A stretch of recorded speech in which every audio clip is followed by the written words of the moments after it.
வணக்கம் மக்களே. நம்ம சேனல்ல தொடர்ந்து ரிவ்யூஸ் தாங்க பார்த்துக்கிட்டு இருக்கோம். அந்த வகையில இப்ப எதை பத்தின ரிவ்யூ பார்க்க போறோம் அப்படின்னா, நம்ம மாயா கதையில இன்னைக்கு என்ன நடந்துச்சு அப்படிங்கிறத பார்க்க போறோம். ஸோ வீடியோவை ஸ்டார்ட் பண்றதுக்கு முன்னாடி இந்த வீடியோக்கு ஒரு லைக் பண்ணிக்கோங்க. ஸோ லைக் ரொம்ப இம்பார்ட்டண்ட்டுங்க. இந்த வீடியோ உங்களுக்கு எப்படி பிடிச்சிருக்கா இல்லை அப்படிங்கிறத பத்தி தெரிஞ்சுக்கிறதுக்கான ஒரு வாய்ப்பு தாங்க இந்த லைக். நீங்க எந்த அளவுக்கு லைக் பண்ணி பார்க்குறீங்களோ ஸோ அந்த அளவுக்கு தான் எங்களுக்கு நெக்ஸ்ட் வீடியோஸ் போடும் பொழுது ரொம்ப ரொம்ப இன்ட்ரெஸ்டிங்காகவும் என்கரேஜிங்காகவும் இருக்கும். லாஸ்ட் வீடியோவில் நீங்கள் எந்த அளவுக்கு லைக் பண்ணியிருக்கீங்க அப்படிங்கிறத பார்க்கும் பொழுது எங்களுக்கு நெக்ஸ்ட் புது வீடியோஸ் போடும் பொழுது ரொம்ப ஹாப்பியாக இருக்கும். ஸோ மறக்காமல் இந்த வீடியோக்கு ஒரு லைக் பண்ணிக்கோங்க. கூடவே நம்ம சேனலையும் சப்ஸ்கிரைப் பண்ணிவிட்டு பக்கத்தில் உள்ள பெல் ஐகானையும் கிளிக் பண்ணி ஆல்னு செட் பண்ணிக்கோங்க. சரி வாங்க வீடியோக்குள்ளே போகலாம். ஸோ என்ன நடக்குதுன்னா, நம்ம ஜானகிக்கு ரகுராம் புது நகையை வாங்கிட்டு வராரு. அப்போ நம்ம ஜானகி ரகுராம்கிட்ட சொல்கிறாங்க, என்னங்க இந்த மாதிரி நகையை வாங்கிட்டு வந்தீங்கன்னா எப்பவுமே கூட வாங்கிட்டு வாங்க, அப்படி இல்லைன்னா எனக்கு வாங்கிட்டு வரலன்னாலும் பரவாயில்ல, மற்ற 2 பேருக்காவது வாங்கிட்டு வந்துருங்க அப்படின்னு. அப்ப ரகுராம் சொல்றாரு, சரிம்மா அப்படின்னு. ஜானகி சொல்றாங்க, என்னங்க நான் இப்ப பண்ண போற விஷயத்த பார்த்தா கண்டிப்பா நீங்க ஃபீல் பண்ணக்கூடாது அப்படின்னு. ரகுராம் சொல்றாரு, சரிம்மா அப்படின்னு. அப்ப நம்ம ஜானகி பத்மா பார்வதி அப்படின்னு கூப்பிடுறாங்க. அப்ப 2 பேரும் வராங்க. வந்ததோட நம்ம ஜானகி அவங்கள பார்த்துட்டு, இந்தாங்க உங்களுக்கு அண்ணன் நகை வாங்கிட்டு வந்தாரு அப்படின்னு.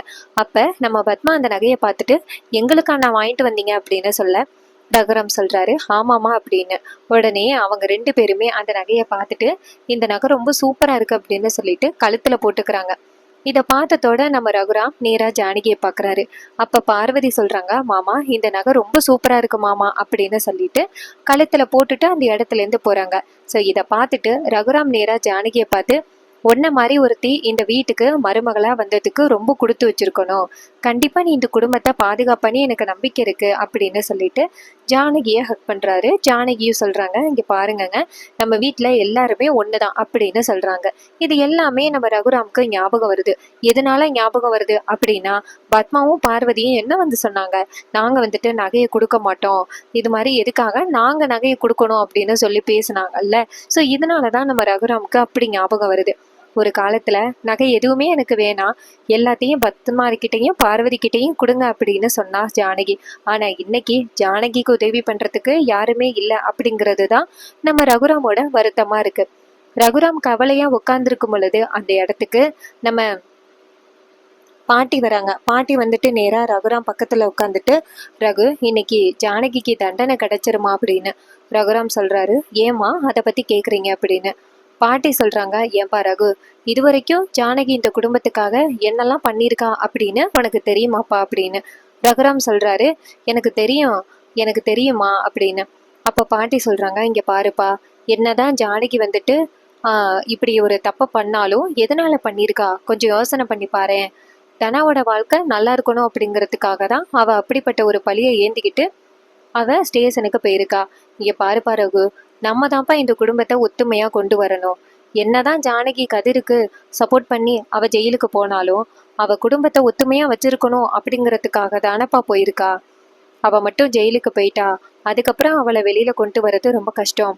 இங்க பாருப்பா ரகு, நீ தான்ப்பா ஏதாவது முடிவு பண்ணணும் அப்படின்னு. அப்ப ரகுராம் சொல்றாரு, சரிம்மா நான் இதை பத்தி யோசிக்கிறேன் அப்படின்னு. அப்ப பாட்டி சொல்றாங்க, இங்க பாருப்பா ரகு, ஜானகி இந்த குடும்பத்துக்காக எவ்வளவு தியாகத்தை பண்ணியிருக்கா அப்படிங்கிறது உனக்கு தெரியும். அதையெல்லாம் யோசனை பண்ணி பார்த்துட்டு ஜானகியை காப்பாற்ற வேண்டியது ஓம் பொறுப்பு அப்படின்னு. இதை கேட்டதோட ரகுராமும் சரிம்மா அப்படின்னு சொல்லிட்டு அந்த இடத்துல இருந்து போறாங்க. ஸோ அதுக்கப்புறமா அந்த நம்ம சீனு மாயா எல்லாருமே சேர்ந்து பணம் வாங்க போயிருக்காங்கல்ல, அந்த இடத்த காமிக்கிறாங்க. அவர்கிட்ட தான் அந்த புவனேஸ்வரி கண்டதையும் சொல்லி காசை கொடுக்க விடாம பண்ணிட்டாங்களே. அப்ப இன்னொரு பக்கம் அந்த சீனு மாயா எல்லாருமே சேர்ந்து பணத்தை வாங்குறதுக்காக நின்றுகிட்டு இருக்காங்க. அப்ப என்ன நடக்குதுன்னா, அவர் வெளியில பணம் இல்லைன்னு சொல்லிடுறாரு. இதை கேட்டதோட எல்லாருக்குமே ரொம்ப அதிர்ச்சியா இருக்கு. அதுக்கப்புறம் நம்ம ரகுராம காமிக்கிறாங்க. ரகுராம் அவரோட ரூம்ல இருக்காரு. அந்த நேரம் பார்த்து நம்ம தனா வராங்க. தனா நேரா அவங்க அப்பாவை பார்த்து அப்பா அப்படின்னு சொல்ல, அப்ப ரகுராம் கேக்குறாரு, சொல்லுமா என்ன வேணும் உனக்கு அப்படின்னு. அப்ப தனா சொல்றாங்க, அப்பா அம்மா இந்த வீட்டுல இல்லாதது எனக்கு ரொம்ப கவலையா இருக்கு. அம்மா எதுக்காக இப்படி பண்ணாங்க அப்படிங்கிறது உங்களுக்கே தெரியும்லப்பா. என் வாழ்க்கை நல்லா இருக்கணும் அப்படிங்கிறதுக்காக தான் அவங்க கதிர் பண்ண தப்புக்கு பதிலாக அவங்க வந்துட்டு பழியை ஏற்றுக்கிட்டு ஜெயிலுக்கு போயிருக்காங்க. அப்பா, தயவு செஞ்சு அம்மாவை வீட்டுக்கு கூட்டிட்டு வாங்கப்பா. அம்மா இல்லாத வீடு எனக்கு வீடாவே தெரியல அப்படின்னு. அப்ப ரகுராம் அமைதியா தனா சொல்றதை கேட்டுக்கிட்டு இருக்காரு. அப்ப நம்ம தனா சொல்றாங்க, அப்பா, அம்மா எந்த அளவுக்கு இந்த வீட்டுக்காக பல தியாகங்களை பண்ணியிருக்காங்க அப்படின்னு உங்களுக்கு தெரியும்ல. அம்மா ரொம்ப பாவம்ப்பா. நீங்களே யோசனை பண்ணி பாருங்களேன். அம்மா அந்த ஸ்டேஷன்ல எவ்வளோ கஷ்டப்படுவாங்க. அவங்கள அப்படியே விட்டுற முடியாதுப்பா. அவங்கள வீட்டுக்கு கூட்டிட்டு வாங்க. அவங்க இல்லாத வீடை பார்த்தா எனக்கு பிடிக்கவே இல்லை அப்படின்னு சொல்லிட்டு நம்ம தனா அவங்க அப்பாட்ட சொல்லிக்கிட்டு இருக்க. அப்ப ரகுராம் நேரா தனாவை பார்த்து, சரிம்மா, நான் முயற்சி பண்றேன் அப்படின்னு சொல்றாங்க. அதுக்கப்புறமா அந்த புவனேஸ்வரியை காமிக்கிறாங்க. புவனேஸ்வரிக்கு நேரா அந்த ஸ்டேஷன்லேருந்து ஒருத்தர் கால் பண்றாரு. அப்ப புவனேஸ்வரி ஃபோன் அட்டன் பண்ணி, யாரு சொல்லுங்க அப்படின்னு சொல்ல, அப்ப போலீஸ் சொல்றாரு, அம்மா நான் ஸ்டேஷன்லேருந்து ஃபோன் பண்றேன் அப்படின்னு. அப்ப புவனேஸ்வரி சொல்றாங்க, சொல்லு, என்ன விஷயமா ஃபோன் பண்ணியிருக்க அப்படின்னு. அதுக்கு அவர் சொல்றாரு, அம்மா, என் கொஞ்ச நேரத்துல அந்த ஜானகிக்கு ஜாமீன் கிடைக்கிறதுக்காக இந்த மாயா சிவா எல்லாருமே சேர்ந்து பணத்தை ஏற்பாடு பண்ணிக்கிட்டு இருக்காங்க. அவங்க மட்டும் பணத்தை ஏற்பாடு பண்ணிட்டா அதுக்கப்புறமா சுலபமா ஜானகிக்கு வந்து அந்த ஜாமீன் கிடைச்சிரும். நீங்க நினைச்ச மாதிரி அவங்கள வந்து பழி வாங்க முடியாது அப்படின்னு. இதை கேட்டதோட நம்ம புவனேஸ்வரி ரொம்ப அதிர்ச்சி ஆகுறாங்க. அப்ப அவர் சொல்றாரு, இங்க பாருங்கம்மா, அவங்க பணத்தை தான் ஏற்பாடு பண்ணிக்கிட்டு இருக்காங்க. அதனால நீங்க எப்படியும் அவங்க பணத்தை ஏற்பாடு பண்ண முடியாதபடி தடுக்கலாம். ஏதாவது ட்ரை பண்ணுங்க அப்படின்னு. இதை கேட்டதோட புவனேஸ்வரி சொல்றாங்க, சரி, நான் பாத்துக்கிறேன். அங்க வேற என்ன நடந்துச்சு அப்படிங்கிறத எனக்கு ஃபோன் பண்ணி சொல்லுங்க அப்படின்னு. இதை கேட்டதோட அவரும் சரி அப்படின்னு சொல்லிட்டு ஃபோனை கட் பண்றாரு. அப்ப நம்ம புவனேஸ்வரி நினைக்கிறாங்க, அந்த மாயா பணத்தை ஏற்பாடு பண்றதுக்கு அங்கே இங்கேயும் சுத்திக்கிட்டு இருக்கா அப்படிங்கிறது நல்லா தெரியுது. அவளுக்கு கடைசி வரைக்கும் பணம் கிடைக்க கூடாது. அப்பதான் அந்த ஜானகிக்கு வந்துட்டு தண்டனை கிடைக்கும். நான் நினைச்ச மாதிரி அந்த தனாவுக்கு கடைசி வரைக்கும் வாழ்க்கை நல்ல வாழ்க்கையா அமையாது, அனாதையா இருப்பா. அதே மாதிரி ரகுராமும் ஜானகி கூட வாழ முடியாம அனாதையா இருப்பான். இது எல்லாத்தையுமே என் கண்ணு முன்னாடி நான் பார்க்கணும் அப்படின்னு புவனேஸ்வரி சொல்லிக்கிட்டு இருக்காங்க. அதுக்கப்புறமா நைட் ஆகுது. நைட்டு வந்து நம்ம மாயா அங்கே இங்கேயும் குறுக்கால நெடுக்கால நடந்துகிட்டு இருக்காங்க. அப்படின்னு பார்த்து கதிர் அந்த இடத்துக்கு வராரு. கதிர் நேரா மாயாவை பார்த்து, மாயா, நானும் எவ்வளவோ முயற்சி பண்ணி பார்த்தேன், அந்த கார்த்தி எங்கேயாவது சிக்குவானா அப்படின்னு. அந்த புவனேஸ்வரிக்கு தெரிஞ்ச இடம் தெரியாத இடம், புவனேஸ்வரி பேசுகிற ஆள், புவனேஸ்வரியோட ஃப்ரெண்ட்ஸு, கார்த்தியோட ஃப்ரெண்ட்ஸு அப்படின்னு எல்லா இடத்துலையுமே போய் தேடி பார்த்துட்டேன். ஆனால் அந்த ஃப்ராடு கார்த்தி எங்கே இருக்கானே தெரியல மாயா அப்படின்னு. அப்போ மாயா சொல்கிறாங்க, உண்மையாவ கதிர், நீ எல்லா இடத்துலையும் தேடி பார்த்தியா அப்படின்னு. அப்போ கதிர் சொல்கிறாரு, ஆமாம் மாயா, நான் எங்கே பார்த்தாலுமே தேடி பார்த்துட்டேன். அவன் சரியான ஃப்ராடாக இருக்கான். கண்டிப்பாக ஏதோ ரொம்ப பெரிய பிளானோட தான் இதில் இறங்கியிருக்காங்க. இது தெரியாம தான் நம்ம இருந்திருக்கோம் அப்படின்னு. இதை கேட்டதோட மாயா சொல்றாங்க, ஐயோ கதிர், நம்ம என்ன பண்றது? 10 லட்ச ரூபா காசு ரெடி பண்ண முடியல. காலையில எப்படியாவது பெரியம்மாவை ஜாமீன்ல வெளியில கூட்டிட்டு வரணும். அட்லீஸ்ட் அந்த கார்த்தியை கண்டுபிடிச்சாலாவது அந்த கார்த்தியை கொண்டு போய் கோர்ட்டில் நிற்க வச்சு பெரியம்மாவை காப்பாற்றலாம் அப்படின்னு நினச்சேன். ஆனால் அதுவும் இப்படி ஆகிருச்சு அப்படின்னு. அதுக்கு கதிர் சொல்கிறாரு, ஆமாம் மாயா, அதான் எனக்கும் ஒன்றும் புரியல. இந்த அளவுக்கு அவங்க பிளான் பண்ணுவாங்க அப்படின்னு நான் எதிர்பார்க்கவே இல்லை. இப்படி கொடூரமாக இருக்காங்க அப்படின்ட்டு நம்ம கதிர் சொல்கிறாரு. அப்போ மாயா சொல்கிறாங்க, கதிர், நம்ம எப்படியாவது அந்த பணத்தை ஏற்பாடு பண்ணணும். கார்த்தியை கண்டுபிடிக்க முடியல அப்படின்னா அந்த பணத்தை எப்படியாவது நம்ம ஏற்பாடு பண்ணி தான் ஆகணும் அப்படின்னு மாயா சொல்றாங்க. அப்ப கதிர் சொல்றாரு, ஆமா மாயா, எங்க ரெடி பண்றது, என்ன பண்றதுன்னே எனக்கு ஒன்றும் புரியல அப்படின்னு சொல்லிட்டு 2 பேருமே ரொம்ப கவலையா பேசிக்கிட்டு இருக்காங்க. அப்ப கதிர் சொல்றாரு, இங்க பாரு மாயா, அந்த அளவுக்கு பெரிய அத்தையை நான் அப்படியே விட்டுற மாட்டேன். கண்டிப்பா எப்படியாவது பணம் எங்கேயாவது கிடைக்குதா அப்படிங்கிறத நான் தேடி பாக்குறேன். நீ கவலைப்படாத அப்படின்னு. இதை கேட்டதோட மாயாவும் சரி அப்படின்னு சொல்றாங்க. அதுக்கப்புறம் சீனசி பண்ணி பத்மாவை காமிக்கிறாங்க. பத்மா வந்துட்டு ஃபோன் அடிக்குது. ஃபோனை எடுக்கிறாங்க. யார் பேசுகிறாங்க அப்படின்னா நம்ம சீனு தான் பேசுகிறாரு. அப்போ பக்கத்தில் மாயா வந்து நிற்கிறாங்க. அப்போ பத்மா நேராக சீனு கிட்ட பேசுகிறாங்க. சீனு, எப்படா இருக்க அப்படின்னு. அப்போ சீனு சொல்கிறாரு, அம்மா, நான் ரொம்ப சந்தோஷமாகவும் ஹாப்பியாகவும் இருக்கம்மா. நான் இன்னும் கொஞ்ச நாளில் வீட்டுக்கு வரேன் அப்படின்னு. இதை கேட்டதோட நம்ம பத்மா வந்துட்டு ரொம்ப சந்தோஷப்படுறாங்க. சீக்கிரம் வரியாப்பா, சீக்கிரம் வாப்பா அப்படின்னு சொல்ல, இதை கேட்டதோட சீனுவும் சரிம்மா நான் ஃபோனை வைக்கிறேன் அப்படின்னு சொல்கிறாங்க. இது எல்லாத்தையுமே நம்ம மாயா காதில் வாங்குறாங்க. சீனு ஃபோன் பேசினது தெரிஞ்சதோட நம்ம மாயாவுக்கு ரொம்ப சந்தோஷம். அப்போ பத்மா திரும்பி பார்க்குறாங்க. பார்த்தா மாயா நின்றுக்கிட்டு இருக்கிறத பார்த்துட்டு பத்மா நேராக மாயாவை பார்த்து என்னடி பார்த்துக்கிட்டு இருக்க அப்படின்னு. அப்போ மாயா சொல்கிறாங்க சீனு தானே பேசுனது அப்படின்னு. பத்மா சொல்கிறாங்க ஆமாண்டி, என் புள்ள தான் ஃபோன் பேசுனான். சீனு வரட்டுண்டி, இன்னும் கொஞ்ச நாளில் சீனு வீட்டுக்கு வர போகிறான். அவன் வந்ததோட உன்னோட ஆட்டம் எல்லாத்தையுமே அடக்குறேன். நீ என்னெல்லாம் தப்பு பண்ணியோ எல்லாத்தையுமே நான் சீனுக்கிட்ட சொல்கிறேன். அவன்கிட்ட சொன்னதோட கண்டிப்பாக உன்னை இந்த வீட்டை விட்டு அவன் துரத்தி அடிப்பான் அப்படின்னு. இதை கேட்டதோட மாயாவும் சரி அப்படின்னு சொல்லிட்டு நிற்கிறாங்க. அதுக்கப்புறமா மாயா ரொம்ப சோகமாக ரூமுக்கு போகிறாங்க. அங்கே போயிட்டு சீனுவோட சட்டையை எடுக்கிறாங்க. சீனுவோட சட்டையை எடுத்து மாயா போட்டுக்கிட்டு சீனு, எவ்வளோ தைரியம் இருந்தா நீ ஃபோன் பண்ணியிருக்க, ஆனால் என்னை பற்றி நீ எதுவுமே கேட்கவே இல்லை. என்கிட்ட பேசணும் அப்படின்னு கூட நீ நினைக்க மாட்டேங்கிற. நீ என்னை சுத்தமாக மறந்துட்டியல்ல. நீ வந்ததோட உங்கள் அம்மா சொல்கிறாங்க என்னை இந்த வீட்டை விட்டு துரத்தணுமா. நீ வந்த பிறகு நீ எப்படி என்னை வீட்டை விட்டு துரத்துறன்னு நானும் பார்க்குறேன். உங்கள் அம்மா கிட்ட நான் சவால் விட்டுருக்கேன், ஒரு குழந்தைய பெற்று கொடுக்குறேன் அப்படின்னு. கண்டிப்பாக நான் அதை பண்ணுவேன் பாரு. நீ வா, உனக்கு இருக்கு. ஆரம்பத்தில் நீ தான் என் பின்னாடி சுற்றிக்கிட்டு இருந்த, ஆனால் இப்போ நீ என்னை பின்னாடி சுத்த விட்டுட்டியல்ல, உனக்கு இருக்குடா. நீ ஊருக்கு வா. நீ எனக்கு எதுக்கு ஃபோன் பண்ணலை அப்படிங்கிறத காதை பிடிச்சி திருக்கி கேட்குறேன் அப்படின்னு நம்ம மாயா சொல்லிக்கிட்டு இருக்காங்க. அதுக்கப்புறம் சீனை ஜிப் பண்ணி நம்ம தனாவை காமிக்கிறாங்க. தனா ரூமில் தூங்கிட்டு இருக்காங்க. அந்த நேரம் பார்த்து நம்ம கதிர் ரூமுக்குள்ளே வராரு. வந்துட்டு அவர் பாய் எடுத்து போட்டு படுக்கிறாரு. அப்போ நம்ம தனா தூங்கிட்டு இருக்காங்களா, அவங்களுக்கு இருமல் வருது. அப்போ தனா நேராக தண்ணி குடிக்கிறாங்க. தண்ணி குடிச்சிட்டு திரும்பி பார்த்தா நம்ம கதிர் படுத்திருக்காரு. அப்போ நம்ம தனா வந்துட்டு கதிருக்கு பக்கத்தில் உட்காந்துட்டு, கதிர், ஒன்றை மாதிரி ஒருத்தன் எனக்கு புருஷனை கிடைச்சதுக்கு நான் ரொம்ப கொடுத்து வச்சிருக்கணும். எனக்கு ஒரு ஆபத்து வருது அப்படின்னு தெரிஞ்சு என்னை பிடிச்சிருக்கா இல்லையா அப்படின்னு கூட தெரியாம நீ டக்குன்னு என் கழுத்துல தாலி கட்டி என் வாழ்க்கையை காப்பாத்திருக்க.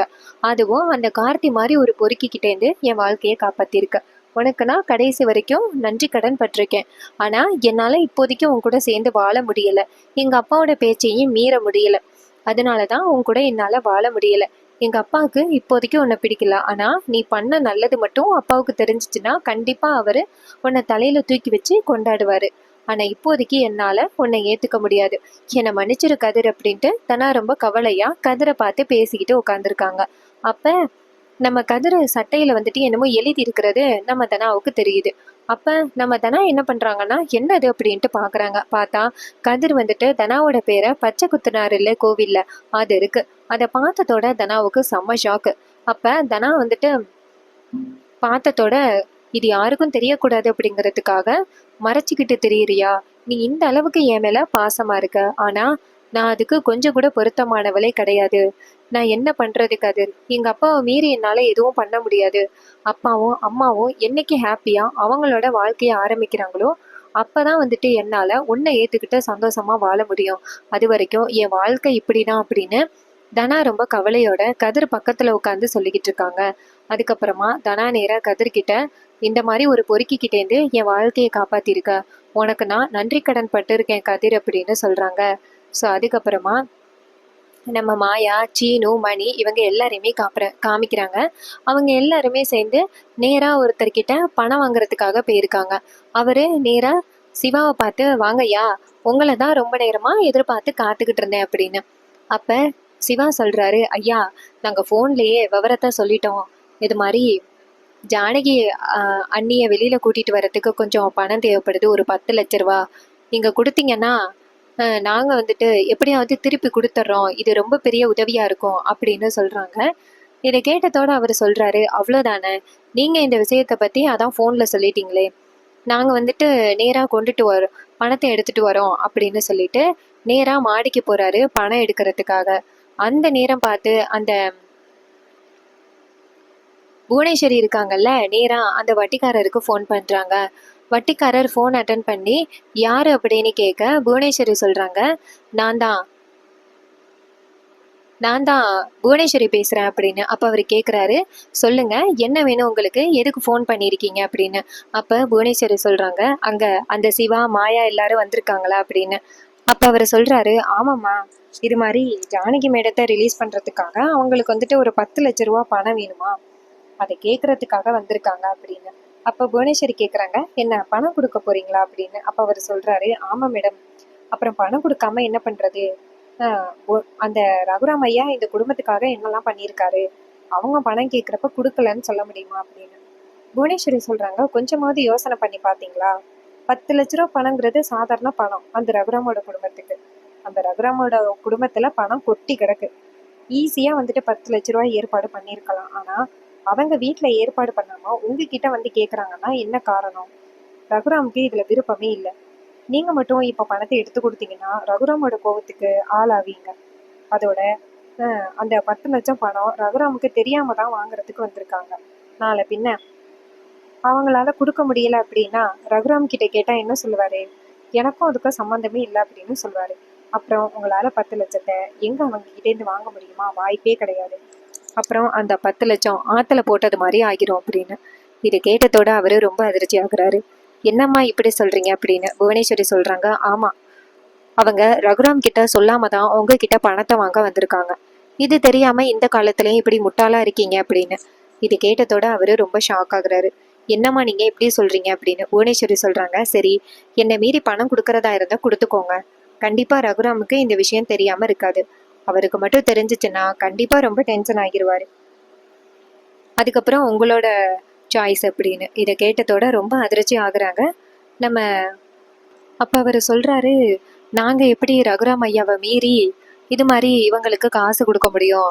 நான் போயிட்டு சொல்லிடுறேம்மா, நீங்க என்னை வான் பண்ணதுக்கு நன்றி அப்படின்ட்டு அவர் நேரா வெளியில வராரு. அப்ப மணி கேக்குறாரு, ஐயா காசு ரெடி பண்ணிட்டீங்களா அப்படின்னு. அப்ப அவர் நேரா அவங்கள பார்த்து, இங்க பாருங்க, தயவு செஞ்சு மன்னிச்சிருங்க, என்கிட்ட காசு இல்லை அப்படின்னு. இது கேட்டதோட ரொம்ப அதிர்ச்சி ஆகுறாங்க மாயா. அப்ப நம்ம சிவா சொல்றாரு, என்னய்யா காசு இருக்கு அப்படின்னு சொன்னதானே நீங்க ரூமுக்குள்ள போனீங்க, இப்ப காசு இல்லை அப்படின்னு சொல்லிட்டு வெளில வந்து சொல்றீங்க, என்ன நடக்குறீங்க அப்படின்னு. அவர் சொல்றாரு, இங்க பாருங்க, எங்க கிட்ட காசு இல்ல, அதனால தயவு செஞ்சு நீங்க கிளம்புங்க அப்படின்னு. இது கேட்டதோட மாயா நேரா சிவா கிட்ட, சித்தப்பா நீங்க வாங்க வெளியில போகலாம் அப்படின்னு சொல்லிட்டு போறாங்க. அப்ப மாயா நேரா சிவா கிட்ட, கண்டிப்பா இதுக்கு பின்னாடி வேற யாரோ ஒருத்தவங்க காரணமா இருக்காங்க சித்தப்பா, அதனாலதான் அவங்க காசு கொடுக்கல அப்படின்னு. இதை கேட்டதோட சிவா சொல்றாரு, இப்ப எப்படிம்மா காசு ஏற்பாடு பண்றது அப்படின்னு. மாயா சொல்றாங்க, அதான் சித்தப்பா எனக்கும் தெரியல அப்படின்னு சொல்லி பேசிக்கிட்டு இருக்காங்க. அதே நேரத்துல நம்ம மாயா வந்துட்டு யாருக்கிட்டயோ காசு வாங்கிட்டு போற மாதிரி காமிக்கிறாங்க. நேரா கோர்ட்டுக்கு போறாங்க. அங்க போயிட்டு காசு வந்துட்டு பையில இருக்கு அப்படின்னு சொல்லிட்டு காசு பையில எடுக்க போறாங்க. பார்த்தா ஒரே பேப்பரை வருது. பேப்பரை பார்த்ததோட மாயாவுக்கு செம்ம ஷாக்கு. அப்ப வக்கீல் சொல்றாரு, என்னம்மா பணம் எடுத்துட்டு வர சொன்னா வெறும் பேப்பரா எடுத்துட்டு வந்திருக்க அப்படின்னு. மாயா சொல்றாங்க, நான் காசை இதுக்குள்ளதான் வச்சேன், எப்படி பேப்பரா மாறுச்சுன்னு தெரியல அப்படின்னு சொல்லிட்டு கலங்குறாங்க.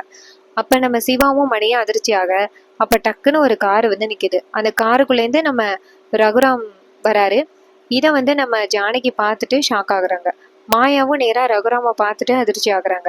சிவாவும் மணியும் அண்ணனை பார்த்துட்டு அண்ணன்கிட்ட எப்படியாவது காலில் விழுந்தாவது காசு கேட்டுறணும் அப்படிங்கிற முடிவுல இருக்காங்க.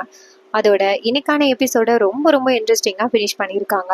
ஸோ இந்த எபிசோடுக்கு அடுத்து என்ன நடக்க போகுது அப்படிங்கிறத பற்றி நான் ஆல்ரெடி உங்ககிட்ட வீடியோ வந்து ஷேர் பண்ணிட்டேன். இதுக்கு ஃபர்ஸ்ட் வீடியோ தான் அந்த வீடியோ. ஸோ மறக்காமல் நம்ம சேனலை சப்ஸ்கிரைப் பண்ணிக்கோங்க. இதே மாதிரி இனிமேல் அப்டேட்ஸ் நம்ம சேனலில் நீங்கள் தொடர்ந்து வாட்ச் பண்ணணும் அப்படின்னா மறக்காமல் நம்ம சேனலை சப்ஸ்கிரைப் பண்ணிவிட்டு பக்கத்தில் உள்ள பெல் ஐகானையும் கிளிக் பண்ணி ஆல்ல செட் பண்ணிக்கோங்க. அப்போ தாங்க புது புது வீடியோ போடும் பொழுது உங்களுக்கு நோட்டிஃபிகேஷன் வரும். பார்க்கலாம். தேங்க்ஸ் ஃபார் வாட்சிங்.